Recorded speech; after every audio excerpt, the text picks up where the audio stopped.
Là, j'étais là, moi, je pense que Rock Voisine, il va aller nulle part. Ah, ben oui, c'est sûr. Ouais. Mon premier travail d'animatrice en 89 à l'émission Sortir, mais avant j'ai été chroniqueuse pour Top Jeunesse, animée par Rock Voisine, avant qu'il fasse Hélène. Oui! Puis je me rappelle, je voulais pas... C'est à Sherbrooke, ça? Ouais, mais non, il faisait des parties de Sherbrooke, mais il faisait une partie à Montréal. OK. En fait, j'ai été... mon premier vrai travail, ça a été d'avoir été chroniqueuse à l'émission Wow à TQS, animée par Denis Gagné, qui était l'animateur culte de l'émission L'épicerie. Donc, lui était l'animateur. Il y avait 2 autres gars chroniqueurs et moi, j'étais la fille de service. J'étais la Schtroumpfette.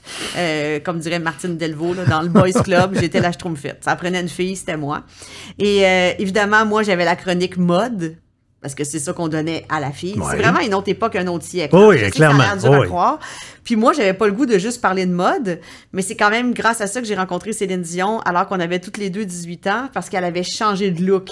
Donc, ça s'inscrivait dans ma chronique mode. Mais après, c'est la mode de faire du skateboard. Je faisais du skateboard. C'est la mode de sauter en parachute. Moi, j'étais la première à sauter en parachute. Okay, t'as étiré le concept pour faire d'autres choses que juste du fashion. Tout ce que j'avais envie de couvrir, je disais que c'était à la mode. Fait que oui, j'ai fait mes 2 premières chroniques ont été sur la mode, puis après ça, j'ai été bifurqué ça. Alors ça a été ma vraie première incursion. Puis j'avais Lynn Faneuf comme réalisatrice, Mario Rouleau, j'avais vraiment des gens très compétents. Là. Et après ça, j'ai été chroniqueuse à l'émission culturelle de Claire Caron, première. Il y avait René Aumirois qui était très sérieux. Moi, j'étais la chroniqueuse pas sérieuse.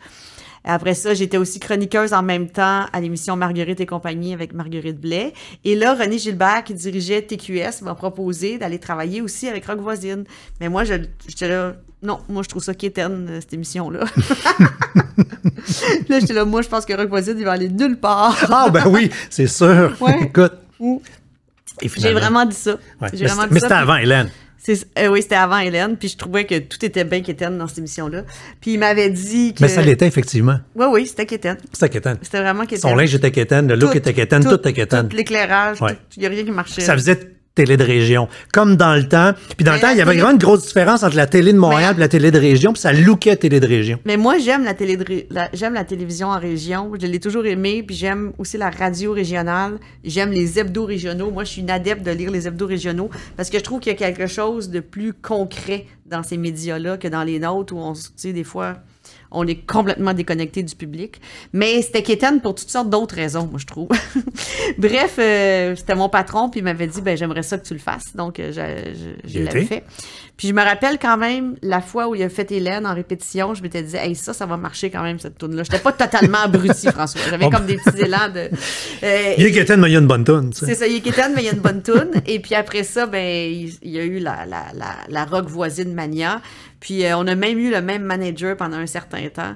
Je me suis même rendue en France avec eux et tout ça. J'ai vu ça de mes yeux. J'étais témoin, là.